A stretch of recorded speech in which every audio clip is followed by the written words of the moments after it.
안녕하세요. 급등TV 라일리입니다. 내일 신규 상장하는 종목이 두 가지나 있습니다.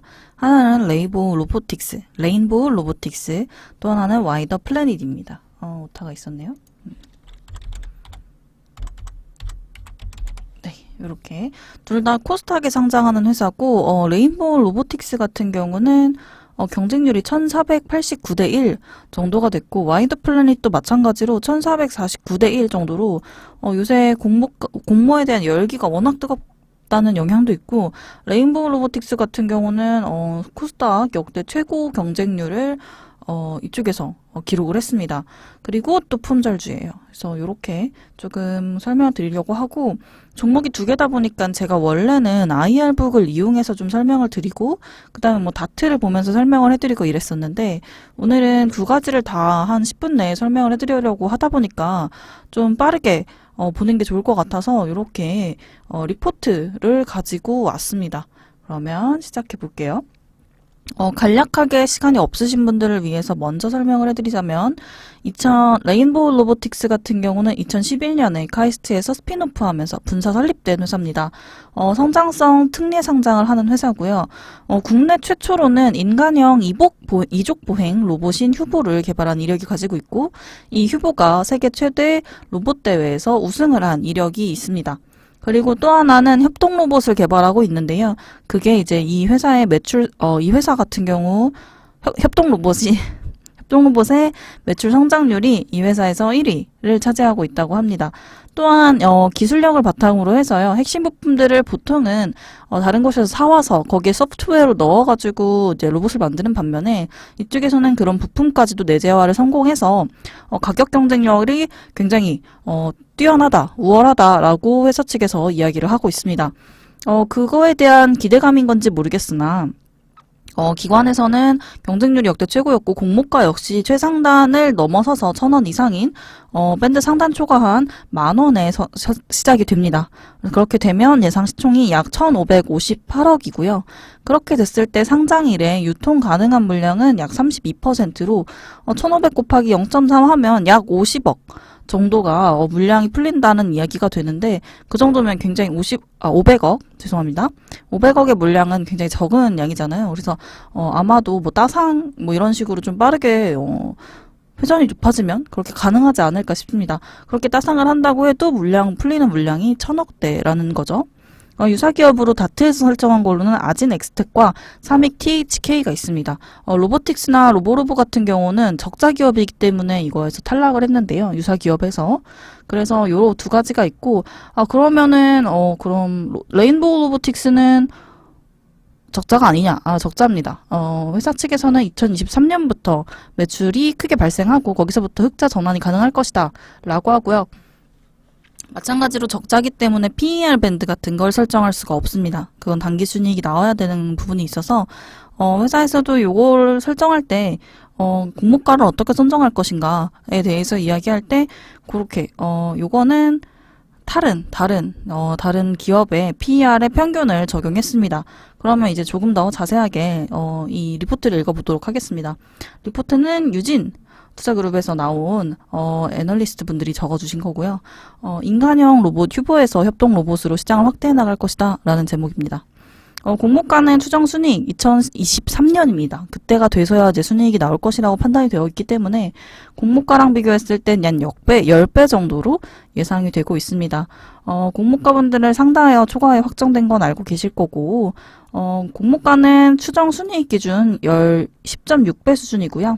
국내 유사업체로 아진인포텍, 삼익 THK의 2020년 3분기를 기준으로 했을 때 12개월 적용 PER, 평균으로 했을 때 25.2배를 적용해서 거기에서 신규 상장이니까 그걸 적용했을 때는 할인을 한 30% 정도 한 걸로 알고 있습니다.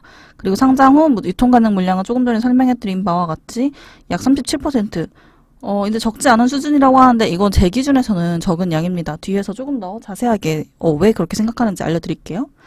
읽어보시면 인간형 로봇 개발을 위한 내재화된 핵심 로봇 기술을 보유하고 있는 업체고 세계 재난 로봇 대회에서 우승을 했습니다. 그래서 이족 보행 로봇 분야에서는 인지도를 확보한 회사고 천체 위성 또는 인공위성을 추적할 수 있는 천문 마운트 사업도 확대를 하고 있습니다. 그래서 여기서는 기술 성장 특례 상장을 하는 거고요. 2월 3일에 코스닥 신규 상장이 예정되어 있습니다. 시간이 없어서 조금 넘어가서 투자 포인트를 읽어볼게요. 핵심 로봇 기술 기반으로 협동 로봇 시장으로 실적이 성장할 것이 전망됩니다. 아까 전에 말씀드렸듯이 성장률 자체는 업계 1위에 있기 때문에요. 자체 개발 소프트웨어 그리고 핵심 부품을 내재화했다. 커스터마이징이 가능한 기술력을 가지고 있다. 이런 핵심 경쟁력을 기반으로 했을 때 성능이나 가격 경쟁력에서 좀 우월하지 않나, 우위에 있지 않나 이렇게 얘기를 하고 있는 거고요. 이런 고객 맞춤형 솔루션도 제공이 가능하다고 합니다.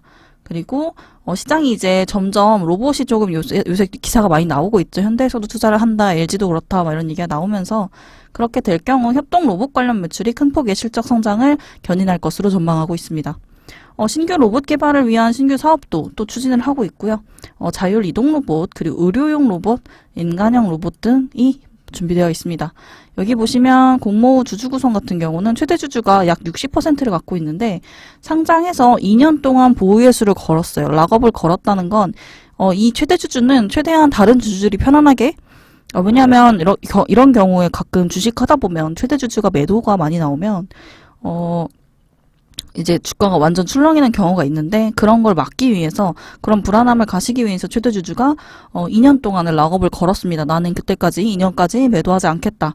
그리고 우리 사주조합이 1% 정도이기 때문에 60%의 주식을 최대 주주가 갖고 있다라고 하는 거는 굉장히 큰 영향을 주지 않을까 싶고요. 그래서 저는 이거를 품절주라고 평가를 했습니다. 그러면 넘어가서 벌써 7분이네요. 그러면 이제 와이더 플래닛을 빠르게 읽어보도록 하겠습니다. 간단하게 말씀드리면 와이더 플래닛도 뭐 레인보우 로보틱스도 역시 둘 다 4차 산업인데 이거는 좀 다릅니다. 빅데이터와 인공지능 플랫폼을 제공하는 회사고 저는 조금 더 이 회사에 대해서 알아봤을 때는 마케팅 회사에 좀 가깝지 않나 광고 대행사의 느낌이 조금 더 강하게 저는 느껴졌습니다. 경쟁률은 1449대 1이었고 공모가는 16,000원. 이 역시 밴드 상단을 초과한 약 1,000원이 추가된 16,000원에 결정이 됐습니다. 예상 시총은 1,082억이고요.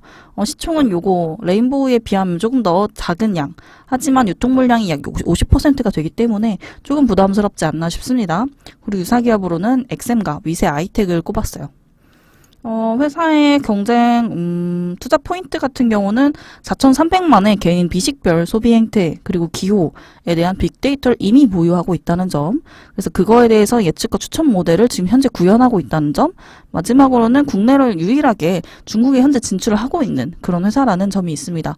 그러면 간단하게 굵은 표시만 읽어보면서 영상을 마쳐보도록 하겠습니다. 와이더 플래닛은 타겟 소비자 기반의 마케팅 광고 서비스 제공업체고요. 공모가는 추정 순이익은 이건 조금 다르게 아까는 2023년, 여긴 2022년 기준으로 했을 때 공모가가 15.9배 수준으로 예상 실적으로 했을 때 이렇게 측정이 되어 있습니다. 그리고 상장 후 무통 가능 물량은 50.21%로 적지 않은 수준. 소비자 행태 기호, 빅데이터 플랫폼 기반의 초개인화 타겟 마케팅 서비스를 제공하고 예를 들면 제가 유튜브에서 뭘 보고 그게 다 저장이 되고 그리고 쇼핑몰에 들어가서 뭘 사고 그러면 이 사람은 이런 걸 보는 사람들은 이런 걸 사는구나 해서 빅데이터에 기반해서 최적화된 광고를 넣어주는 거죠. 그 사람이 살만한 것들을. 그렇게 그냥 광고하는 게 아니라 이거를 프로그래매틱 광고라고 해서 자동으로 광고주로부터 이거를 과금을 받는 그런 형태를 이용하려고 한다고 합니다. 그래서 이렇게 핀포인트죠. 그 사람한테 딱 맞는 광고만을 준다고 하는 건데 저도 이런 것 때문에 이것저것 검색하다 보면 정말 재밌어 보이는 광고가 정말 요새는 많이 나오더라고요. 옛날엔 진짜 필요 없는 이상한 거 나왔었는데 그리고 예전에는 모바일과 PC 마케팅 그리고 광고 서비스의 비중이 5대5였는데 최근엔 모바일 마케팅이 굉장히 성장해서 64%까지 성장을 하였습니다. 투자 포인트 2가지 빠르게 알아보겠습니다. 첫 번째, 타겟 진성 소비자 기반의 빅데이터, 인공지능 플랫폼 적용으로 수익성의 개선이 전망될 예정이고 그 다음에 두 번째, 현재 플랫폼 기반으로 했을 때 B2B 역시 가능하고 B2C 사업 확대도 굉장히 긍정적이다라는 점입니다.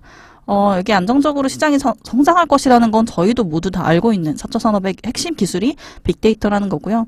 온라인, 오프라인 소비 행태 및 기호 빅데이터를 35억 개 보유하고 있다고 합니다. 개인 비식별, 그러니까 아이디로 했을 때는 4,300만 명이 가지고 있다는 거죠. 하루에 2,500테라바이트.